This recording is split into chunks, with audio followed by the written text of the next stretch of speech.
Good day, I'm Andrea Chizom and this is your JIS News for Thursday, November 26. Government is pushing to improve the education sector and protect vulnerable groups through a $70 million injection into both areas. To facilitate this, 2 loan agreements were signed with the Inter-American Development Bank on Wednesday. $50 million will go towards the social protection strategy to strengthen the program of advancement through health and education path and the capacity of the Ministry of Labor and Social Security. The project will consist of 4 components. Expansion of the cash grants, particularly to children and to pregnant and lactating women that live in households, enhancing the services of PATH to support parenting programs more significantly, and designing new payment systems. The finance minister says the remaining $25 million will go towards phase 3 of the education sector reform process.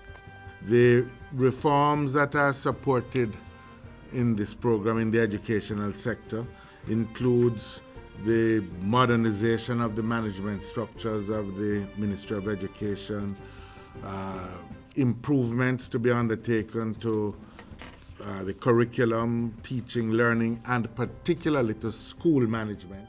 The services of the Heart Trust NTA are now even more accessible to Jamaicans following Wednesday's launch of its mobile services.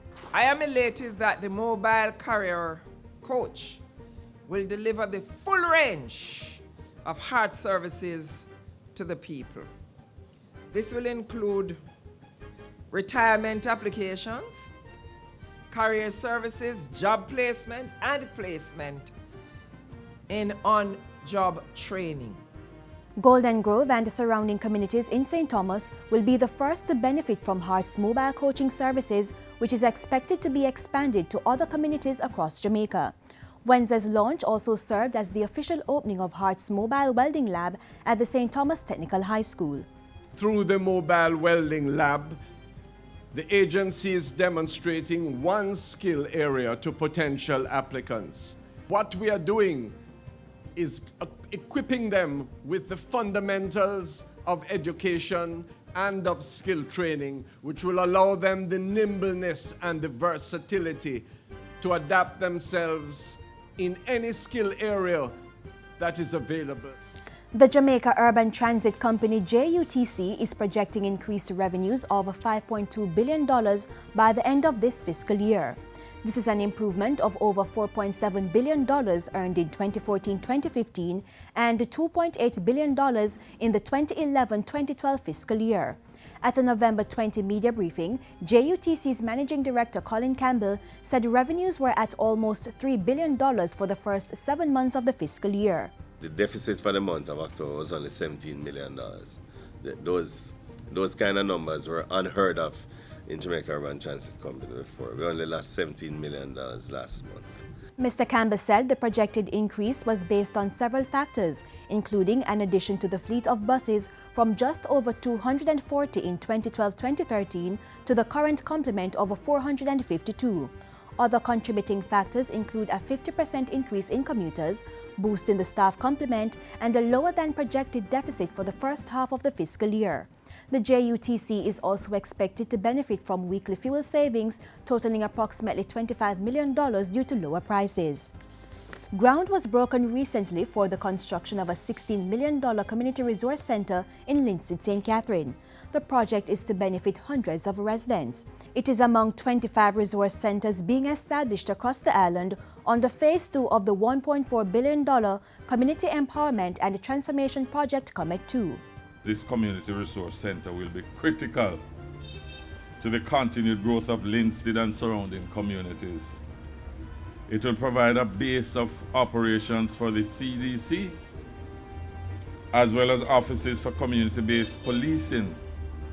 It will also provide a space for business enterprise activities. The center will be an environmentally friendly building outfitted with water catchment facilities, solar panels, safe water disposal, and disaster risk reduction equipment. The initiative is being undertaken in partnership with the United States Agency for International Development, USAID. The National Council on Drug Abuse (NCDA) and the Jamaica Cancer Society (JCS) have partnered to deter young persons from smoking in order to prevent lung cancer. Shirley Brown of the JCS told the JIS think tank that the youth are being targeted through school visits and other avenues. We have our Fresh Start program in collaboration with the American Cancer Society, where we train persons, individuals who are interested, free of cost, to help persons to quit smoking, as well as to assist those persons who are unable to quit smoking on their own. The public awareness campaign forms part of activities observing November as Lung Cancer Awareness and Drug Awareness Month. And finally, as the island observed International Day for the Elimination of Violence Against Women on November 25, Prime Minister Portia Simpson Miller had this to say. And so I am making an appeal to the men and to the boys. Treat the women right. All of us, male and female, are gifts from God to the world. And we have a responsibility to love each other, to respect, and to treat others right. The Bureau of Gender Affairs launched a 3-month social media sensitization campaign as part of government's efforts to end gender-based violence. This year's International Day for the Elimination of Violence Against Women was held under the theme, Violence Does Not Discriminate, Unite to End Gender-Based Violence. And that's it for JIS News today. I'm Andrea Chisholm. Thank you for watching.